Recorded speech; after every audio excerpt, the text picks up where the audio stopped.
Hello दोस्तों, कैसे हैं आप लोग? ठीक हैं। इस वीडियो के अंदर हम डिस्कस करेंगे सेक्शन 359 से लेकर 370 तक। तो जनाब, जो हमारा सेक्शन 359 है ना, वो हमें बताता है कि भाई किडनैपिंग क्या होती है।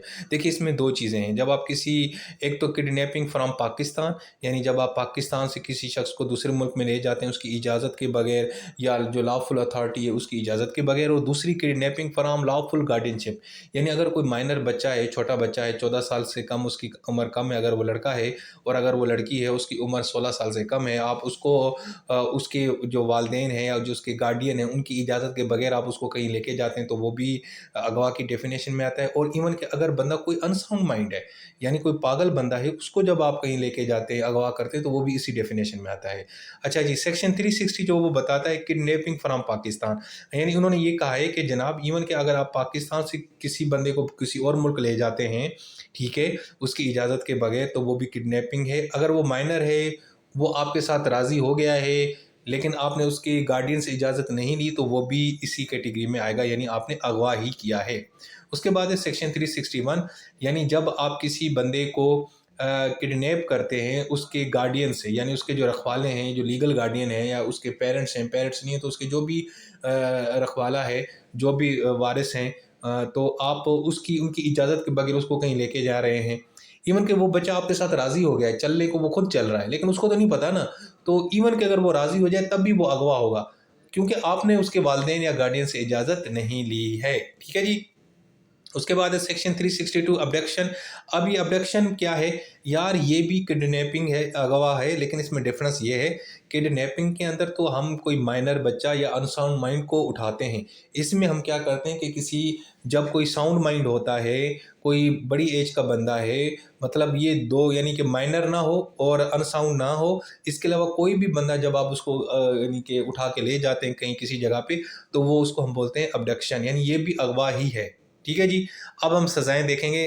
363 के अंदर सज़ा है किडनैपिंग की 7 साल की कैद एंड फाइन। ठीक है जी। उसके बाद 364 में सज़ा है, अगर आप किसी को अगवा करते हैं इस नीयत से कि आपने उसका मर्डर करना है, तो उम्र कैद की सज़ा या रिग्रेस इम्प्रिजनमेंट, यानी मेहनत मुशक्क़त वाली आपको कैद दी जाएगी 10 साल तक, और साथ में फ़ाइन। उसके बाद ये 364A, इसमें है जब आप किसी 14 साल से कम का जो बच्चा होता है उसको अगवा करते हैं इस नीयत के साथ कि आपने उसका मर्डर करना है, उसको चोट पहुंचानी है, उसको गुलाम बनाना है, सेक्सुअली अब्यूज़ उसको करना है, ठीक है, या कोई उसको ख़तरे में डालना है, तो उसकी भी कैद क्या है? डेथ पेनल्टी, यानी आपको भाईजान मतलब मार दिया जाएगा, या इम्प्रिजनमेंट फॉर लाइफ, उम्र कैद की सज़ा, या रिग्रेस इम्प्रिजनमेंट यानी मुशक्कत वाली सज़ा दी जाएगी 7 से 14 साल तक। उसके बाद है 365, इसमें यह है कि जब आप किसी को इस नीयत से गिरफ्तार करते हो, सॉरी अगवा करते हैं, ताकि आप उसको कन्फाइन करें, नज़र बंद करें, कहीं बंद करके रखें, तो उसकी सज़ा जो है ना दोस्तों, 7 साल तक कैद है और साथ में फ़ाइन। उसके बाद है जनाब, जब आप 365A में जब आप किसी को किडनैप करते हैं एक्सटॉर्शन के लिए, यानी कि तावान के लिए, पैसों के लिए, तो उसकी सज़ा है डेथ पेनल्टी, यानी सज़ाए मौत, और उम्र कैद की सज़ा, और साथ में and for feature of property, यानी आपकी जो प्रॉपर्टी है वो जब्त की जाएगी। उसके बाद है 365B। अब इसमें क्या है, जब आप किसी खातून को इस नीयत से अगवा करते हैं कि आपने उससे ज़बरदस्ती शादी करनी है, या आपने उसके साथ जो है ना गैर शरई या गैर कानूनी कोई रिलेशनशिप कायम करना है, इलिसिट इंटरकोर्स करना है, तो उसकी सज़ा उम्र आपको लाइफ इम्प्रिजनमेंट यानी उम्र कैद और फ़ाइन। उसके बाद है 366A procreation of minor girl.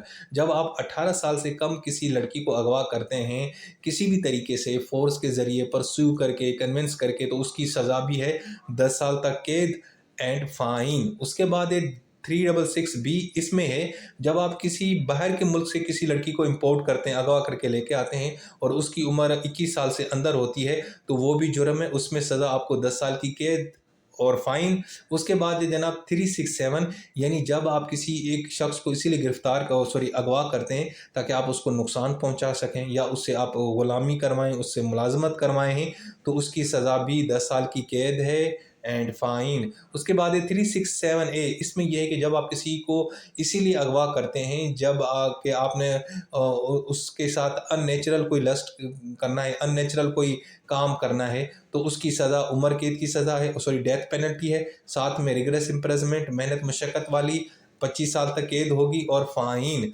उसके बाद है जनाब 368, यानी कि एक बंदे ने दूसरे बंदे को अगवा किया हुआ है और आपको पता है लेकिन आप लोगों को नहीं बता रही, यानी आप छुपा रहे हो, तो जनाब फिर आपको भी वही सज़ा दी जाएगी जो किडनैपर को सज़ा दी जाएगी। ठीक हो गया जी। उसके बाद है 369, इसमें ये है जब आप 10 साल के अंदर का कोई लड़का होता है, 10 साल से नीचे की जो उम्र का लड़का होता है, उसको जब आप यानी कि अगवा करते हैं इस नीयत के साथ से आपने उससे कोई चीज़ चुरानी है, ठीक है ना, जैसे बच्चों के हाथ में कोई ज्वेलरी वगैरह होती है, पैसे वगैरह हो गए, और आपने जनाब उस बच्चे से वो चीज़ हासिल करनी हो तो आपने उसको अगवा कर लिया, ठीक है, तो उसकी सज़ा भी 7 साल की कैद या फ़ाइन है। उसके बाद है 370, इसमें है किसी भी शख्स की गिरह को ख़रीद करना, उसको बेचना एज ए ग़ुलाम के तौर पे, ये भी जुर्म है, इसकी कैद भी 7 साल की कैद है और फ़ाइन, और ये फ़ाइन अब अदालत केस को देख के डिटरमाइन करेगी। सो दोस्तों, ये थी हमारी वीडियो जनाब। इसके अंदर मैंने आपको जनाब जो बताया है वो बताया है 359 से लेकर 370 तक पीपीसी के सेक्शन, और ये हमारी लॉ गेट की सीरीज़ चल रही है और ये मैं आपको सिलेबस वाइज बता रहा हूँ। अपना बहुत सारा ख्याल रखें। टेक केयर, अल्लाह हाफिज़।